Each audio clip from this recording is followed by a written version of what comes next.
Oh, hey, I'm Sean the Vinyl Villain, and this is Digging in the Crates.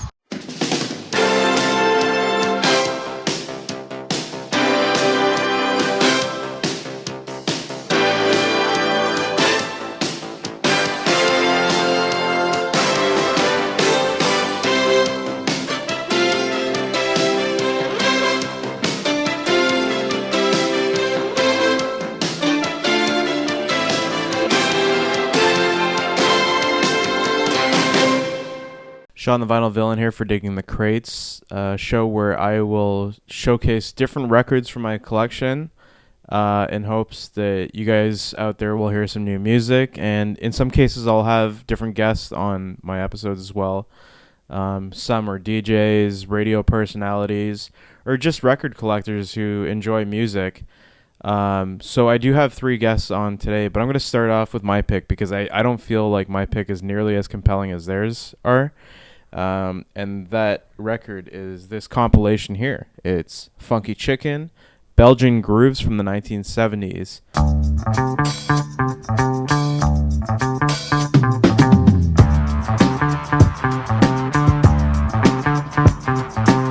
This compilation has a treasure trove of everything from Afro-funk to Latin grooves to soul and really early electronic music as well that was just kind of starting out in the 1970s. And this is all from different Belgian composers and session players. A lot of the music on here would have been B-sides on these different composers' records from back then. The majority of the tracks on this compilation weren't radio played. They weren't popular during that time frame, and as far as I know, like a lot of this stuff might have only been heard in Belgium at the time at the discotheques where people would dance to that stuff. But thanks to record collectors and even in some cases hip-hop producers who try to search for really obscure stuff, a lot of these tracks were unearthed and given the proper justice that they deserved. What you end up having is a ton of like break beats, really funky drum kicks that would have been sampled on hip-hop tracks.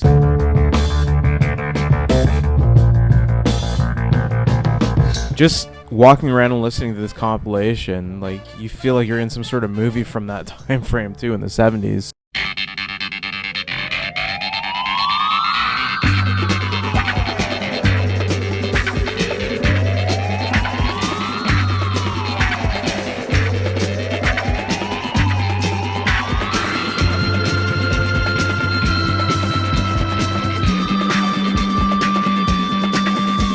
I highly suggest checking it out.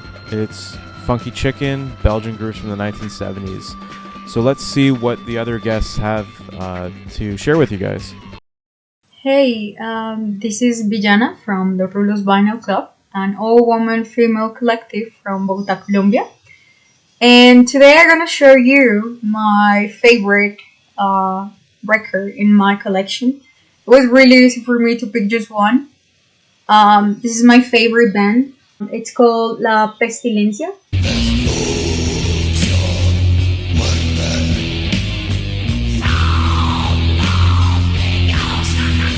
This album is La Muerte, un compromiso de todos. It's something like death is a commitment for everyone.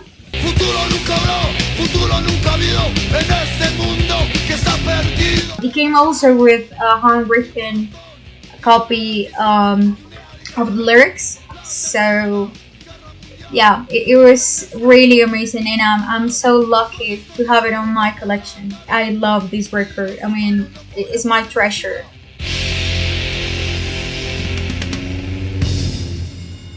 What's up, everybody? It's DJ Laura Lopez out of Washington, D.C. I wanted to give a big thank you and shout out to Sean, aka the Vinyl Villain, for having me on this episode of Diggin' in the Crates. So for this episode, the album I decided to choose was Plantasia.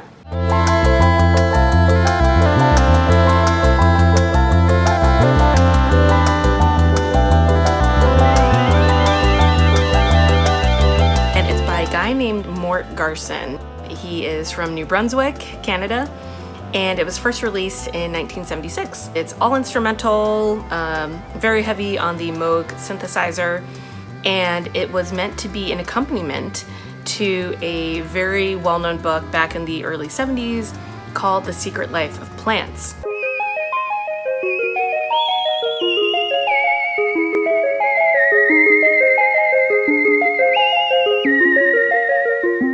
What this book alleged was that because plants, specifically houseplants, are everywhere in our homes, they know everything about us, and they know about our lives, they know our secrets, and one of the claims that was made in the book was that plants also really love music.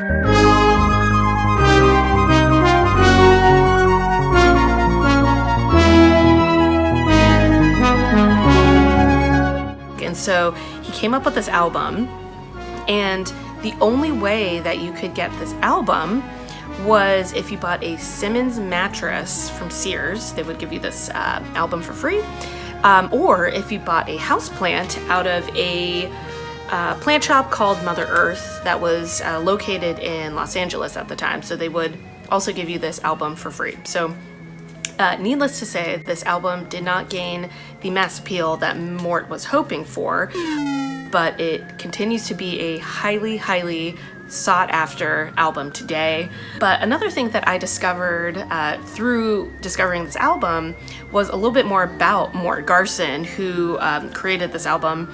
He was a pretty well-known arranger back in his day, and way more influential than I even realized. He co-wrote Ruby and the Romantics' Our Day Will Come, and he also did arrangements for the likes of Doris Day, Esther Phillips, and Paul Revere and the Raiders, among many, many other artists. Another fact I learned about him was that he is uncredited, but had huge, heavy influence over the theme song for Nintendo's The Legend of Zelda.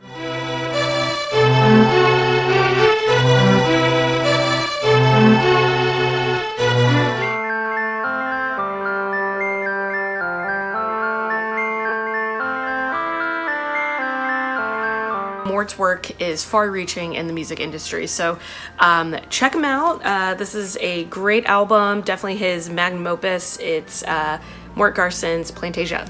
So thanks so much for having me. I'm DJ Laura Lopez. Hey everybody, DJ Not So Quiet here to answer Sean the Vinyl Villain's impossible question of my favorite record in my record collection. For this, we head back to when I first moved to Toronto and my first visit to Soundscapes Records, where they had a little listening booth. And the CD that was in there that day was a Redbird Records compilation. And the first track on that compilation was The Goodies' Dum Dum Ditty.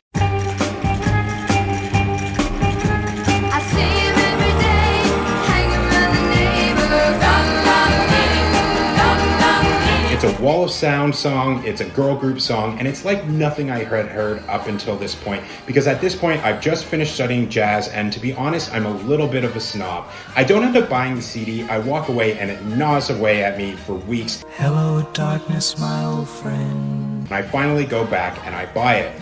At this point I decide, I really want that song on record. I wonder what that looks like. I Google it and I find out it's only available on 45. I end up deciding to buy it. Now here it is, The Goodies' Dum Dum Ditty on Blue Cat, which is a subsidiary of Redbird Records. Now I own this and I decide I want to get into this a lot more. So I Google it again and I end up coming across the blog Cha Cha Charming, which is run by Sheila B., one of the great record collectors in the world, featured in Dust and Grooves. And I contact her and I said, how do I get into this? And she's very, very sweet, but there's no real answer to the question because you need to get your hands dirty and figure out what you like. A few months later, she ends up starting a show on the great New York City radio station WFMU called Sophisticated Boom Boom, which is oddly the other side of this 45, which is quite cosmic to me. And so I start listening to her show, and the tagline for the show is female-fronted pop, past, present, future, and it completely changes how I hear music. I was walking down the street, and it was getting mighty late. First off, I've never heard a 3-hour show that is almost all female-fronted music. I've never heard melody presented in the way that it was. The shift in moods that she created, it made me love slow songs. It made me love slow ballads even more. And it just completely changed how I heard music. I said, what's that? And he said, sophisticated boom. Now, at this point, I become obsessed with WFMU, and through one of the shows, I end up hearing about a Toronto DJ named DJ Nico, who runs the Great Soul Night here with it, who I end up getting in contact with, and we connect. Through DJ Nico, I end up meeting DJ Babs, who does Juicebox, DJ Blush, who has a bunch of nights, DJ Misty, and a bunch of other great creative DJs in the city, and particularly women DJs who completely change how I see music in so many different ways, whether it's new stuff to listen to or, my concepts and how I present myself. The cherry on top of this is Sheila B is the person who made me want to start Not So Quiet. And at this point, I actually have a show on WFMU myself starting very, very soon called Last Exit. So this story is a celebration of community, because I think as DJs, we often think of ourselves as being in a vacuum, or we're the only ones who know the tunes. And that is not the case. It's all about the people around you, how you communicate with them, how you take in influence and give out influence, and just making yourself better every single day. So thank you to all these lovely people who have been part of my life. And thank you, Sean, for letting me tell this story. We're gonna dance, we're gonna live it up.